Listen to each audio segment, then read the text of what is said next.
Assalamualaikum warahmatullahi wabarakatuh. Pada kesempatan kali ini, kami akan sedikit memaparkan mengenai proses pembuatan laporan keuangan nirlaba.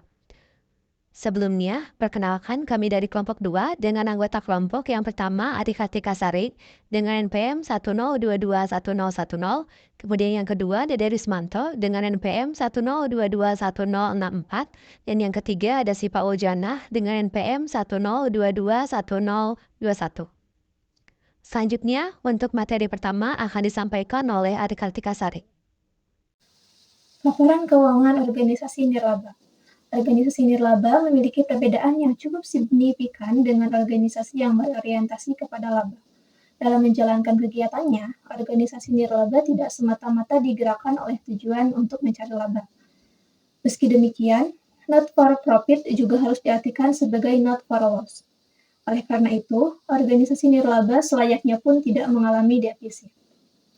Adapun bila organisasi nirlaba memperoleh surplus, maka surplus tersebut akan dikontribusikan kembali untuk pemenuhan kepentingan publik, dan bukan untuk memperkaya pemilik organisasi nirlaba tersebut. Kepemilikan organisasi nirlaba. Dalam hal kepemilikan dalam organisasi nirlaba tidak dapat dijual, dialihkan, atau ditebus kembali sebagaimana pada organisasi bisnis.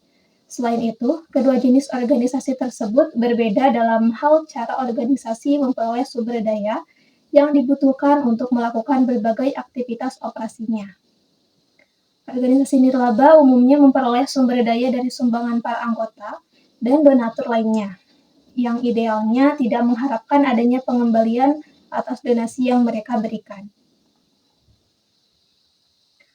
Lebih lanjutnya, walaupun tidak meminta adanya pengembalian, namun para donatur sebagai salah satu stakeholder utama organisasi nirlaba tentunya mengharapkan adanya pengembalian atas sumbangan yang mereka berikan.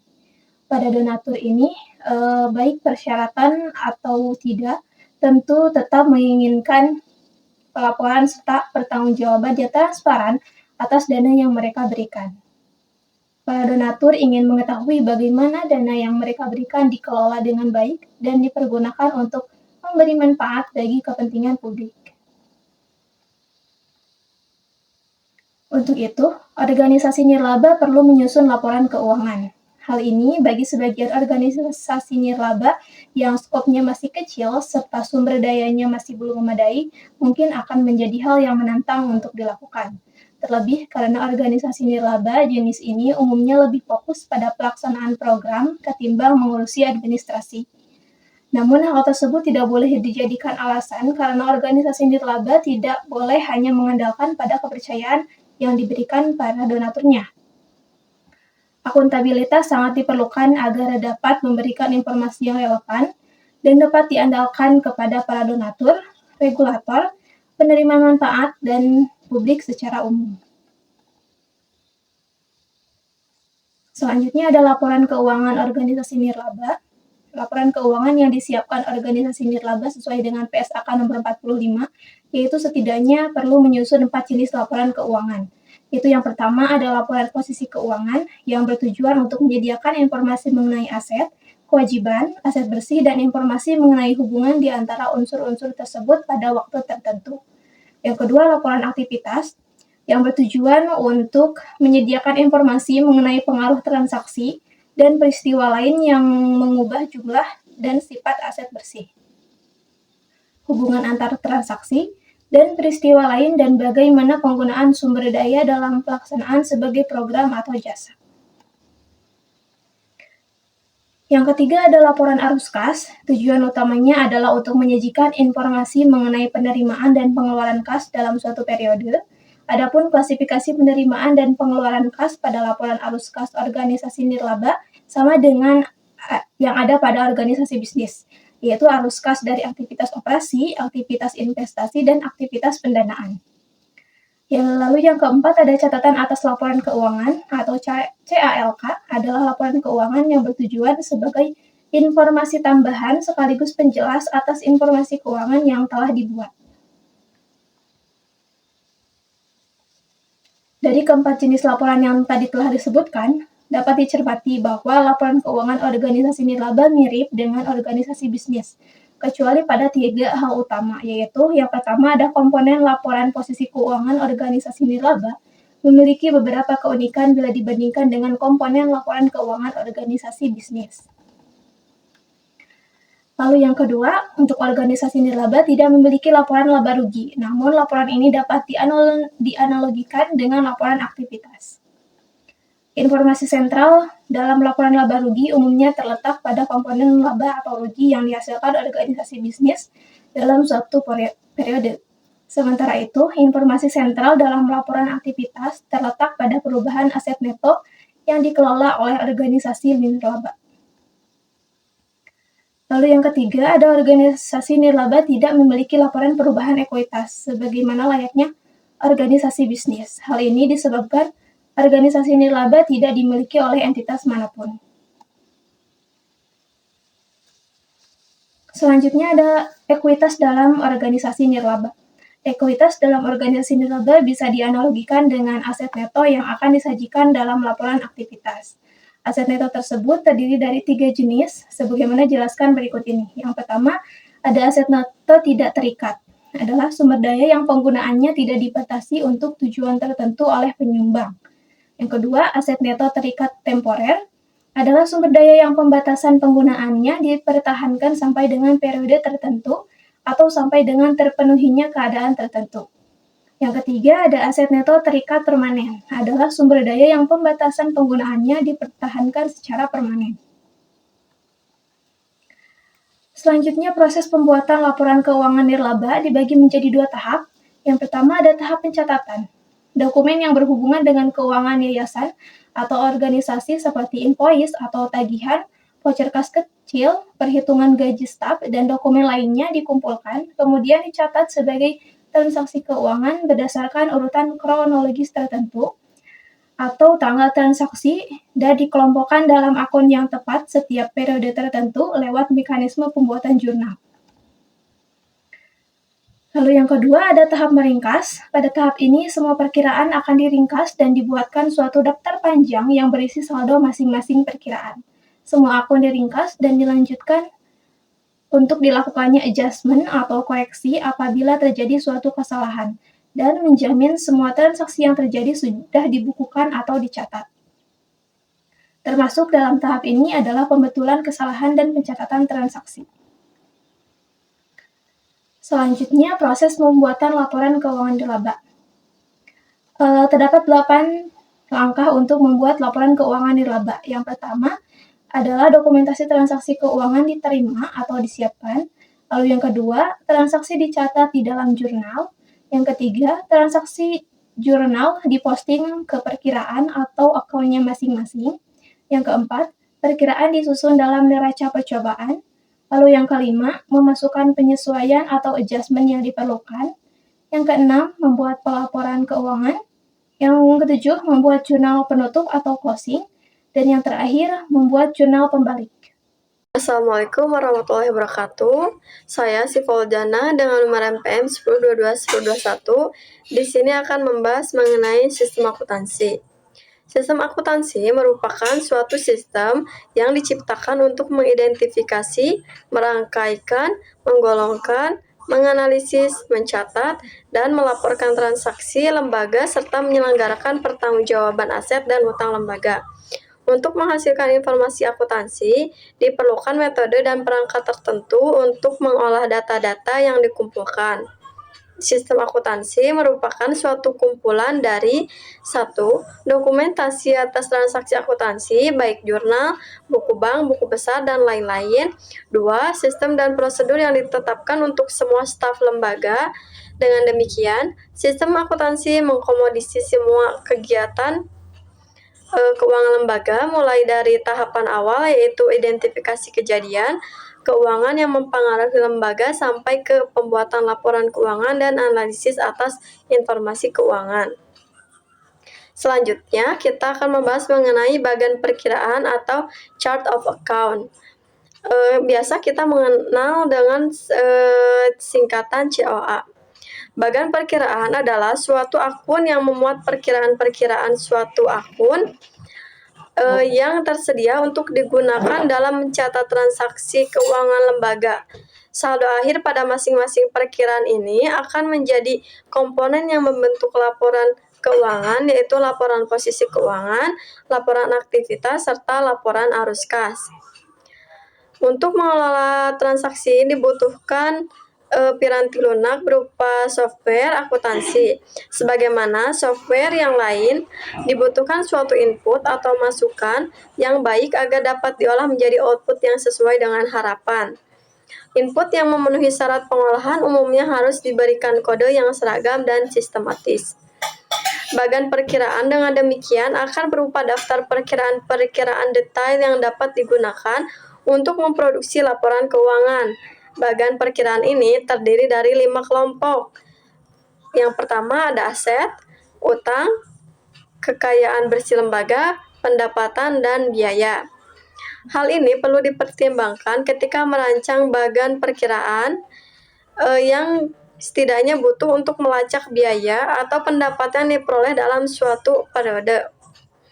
Bagan akun nirlaba pada dasarnya adalah lemari arsip yang luas, yang mengatur semua akun dan buku besar yang digunakan lembaga ke dalam format daftar.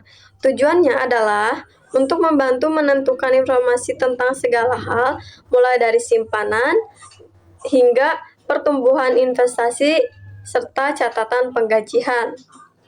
Terdapat 2 alasan mengapa penyusunan COA sangat penting, yaitu yang pertama, agar tetap memenuhi peraturan, organisasi bebas pajak harus dapat menunjukkan prosedur penanganan uang tunai mereka.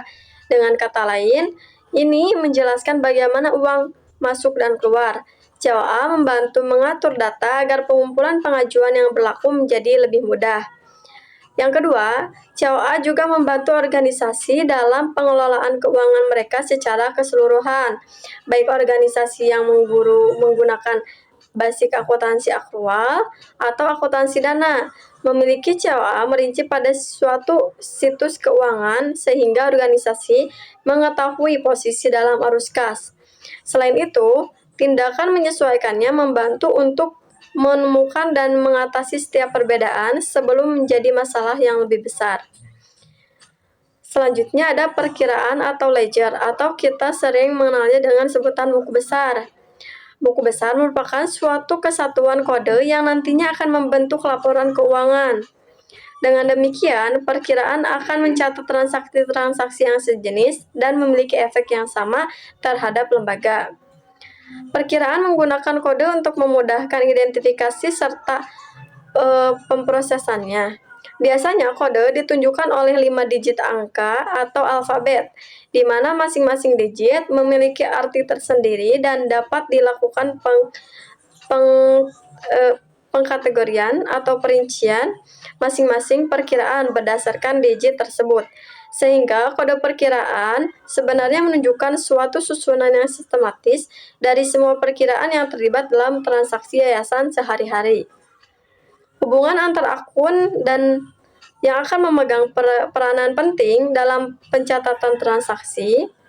Hubungan ini terdiri dari debit dan kredit. Hal ini tidak mengacu pada kartu debit dan kredit, melainkan bagaimana suatu akun bertambah atau berkurang. Ada 5 jenis akun yang masing-masing debit atau kredit bertambah atau berkurang, yaitu sebagai berikut. Yang pertama ada aset apabila bertambah di debit dan apabila berkurang di kredit. Selanjutnya ada utang apabila bertambah di kredit dan apabila berkurang di debit. Ada ekuitas yang apabila bertambah di kredit dan berkurang di debit. Ada pendapatan yang apabila bertambah di kredit dan bila berkurang di debit. Dan yang terakhir ada biaya yang apabila bertambah di debit dan berkurang di kredit. Sekian dari saya. Selanjutnya akan disampaikan oleh rekan saya. Selanjutnya ada perkiraan atau ledger atau buku besar. Untuk transaksi selalu ada minimal 2 pergerakan, artinya minimal 2 akun yang digunakan. Nah, inilah yang disebut dengan sistem akuntansi double entry. Sehingga dalam satuan transaksi, kolom debit dan kolom kredit akan selalu sama. Nah, buku besar sendiri membuat lebih rinci dari setiap akun saldonya, merupakan saldo berjalan untuk setiap akun. Nah, manual prosedur keuangan merupakan petunjuk detail bagi pelaksana pembukuan dan staf lembaga mengenai yang pertama ada langkah-langkah yang harus dilakukan, yang kedua ada formulir yang digunakan, yang ketiga arus-arus formulir tersebut. Nah, manual dibuat oleh akuntan lembaga dengan memperhatikan kondisi lembaga serta memperhitungkan aspek kontrol yang ditetapkan. Manual seharusnya menggambarkan suatu langkah dan prosedur yang dilakukan secara CAM atau cepat, aman, dan murah. Nah, pengertian cepat adalah manual menurut suatu prosedur pelaksanaan yang tidak bertele-tele, singkat, serta dalam praktiknya dapat dilakukan dengan secara cepat. Nah, kecepatan juga tergantung pada ketersediaan prasarana yang dimiliki oleh yayasan. Nah, kecepatan yang dengan demikian tergantung pada ketersediaan sumber daya. Nah, bisa disimpulkan ya bahwa itu tergantung kondisi, situasi dan kondisinya.